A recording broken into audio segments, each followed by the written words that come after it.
สวัสดีท่านผู้ชมต้นรับประทานเข้าสู่การรายงานข่าวต่างประเทศซึ่งวันนี้ก็มีหลากหลายเหตุการณ์ที่เกิดขึ้นในต่างประเทศนำมาเสนอให้บรรทานได้ติดตามรับชม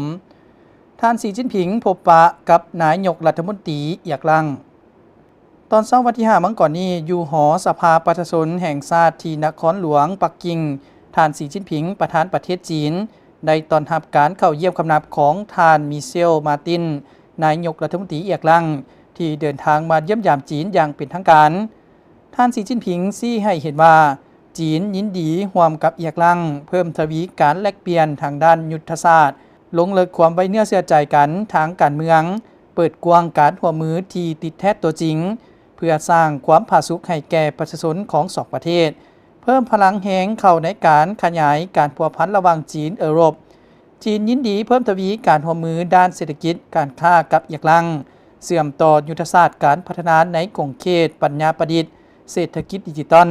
และขงเขตอื่นๆสุขยุการลงทุนต่อกันบรรลุการสวยสูยู่หนุนกันทางด้านทาแหง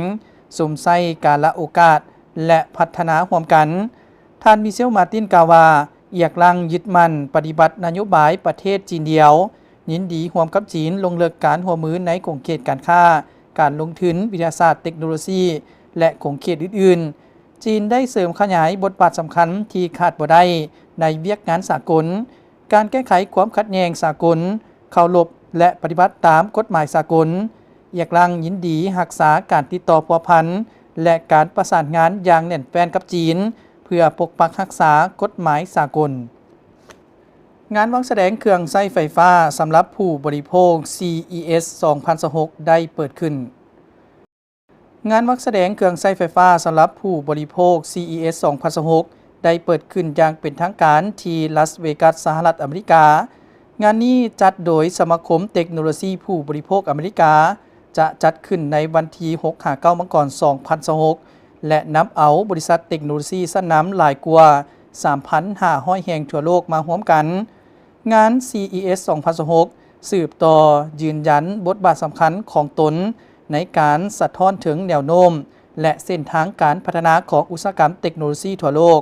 งานในปีนี้คาดว่าจะดึงดูดผู้มาเยี่ยมชมประมาณ 141,000 คนหลายกว่า 150 ประเทศและจะแสดงให้เห็นถึง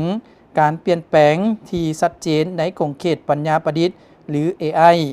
ย้อนว่าเทคโนโลยีนี้ยังสืบต่อแพร่หลามไปในทุกแขนงการตั้งแต่หุ่นยนต์การดูแลสุขภาพการเคลื่อนที่อัจฉริยะอุปกรณ์สวมใส่ได้เกมวิดีโอจนถึงการผลิตและการสร้างเนื้อหาก่อนหน้านี้ CES แมนสถานที่เปิดตัวผลิตภัณฑ์เทคโนโลยีล่าสุดเช่นโทรภาพคอมพิวเตอร์โน้ตบุ๊กและอุปกรณ์สวมใส่อัจฉริยะ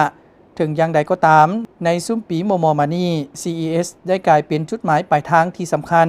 สำหรับผู้ผลิตรถยนต์เพื่อแสดงเทคโนโลยีล่าสุดของเขาเจ้า